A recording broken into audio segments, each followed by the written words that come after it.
कहिया बैपिया जिया जी काम कहिया बैपिया जी कुछ त मुख सा बाजुया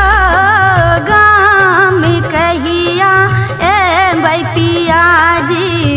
कुछ त मुख सा बाजुया नहीं बाजै छी जखना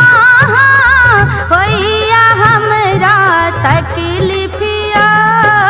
प्राण प्यारी की हम बताऊं अपन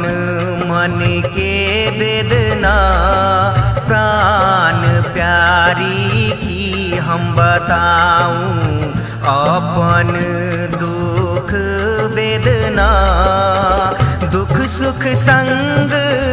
कट रहल छे गरीबी जीवन अपना गामी कहिया बैपिया जी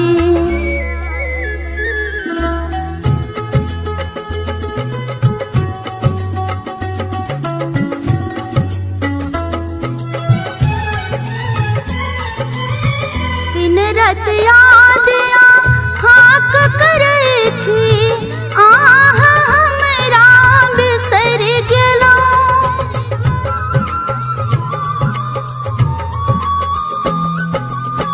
दिन रात याद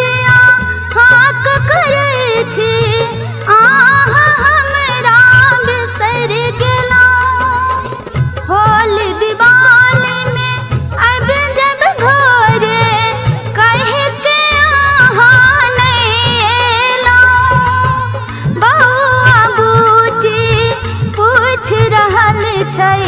कहिया एथिन पापा जी कहिया एथिन पापा जी धीरज धरू सजनी आहा जल्दी आयब घरे जी दुख सुख संग बीत रहल छे गरीबी जीवन अपना गाम कहिया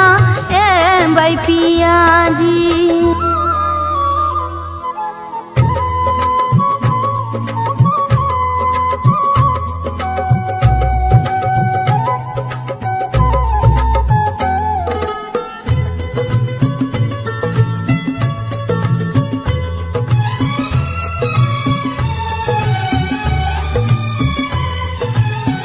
गरीबी जीवन दुखदायक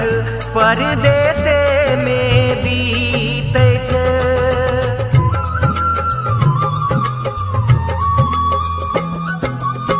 गरीबी जीवन दुखदायक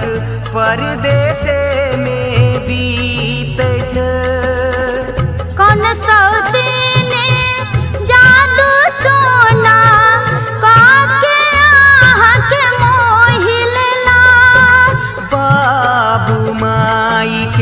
सेवा करबू बौआ बूजी के स्कूल पठार बौआ बूजी के स्कूल पठार गाम कहिया बैपिया जी कुछ त मुख सा बाजुया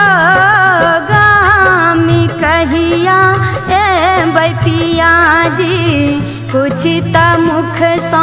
बाजुया नहीं बाजै छी जखना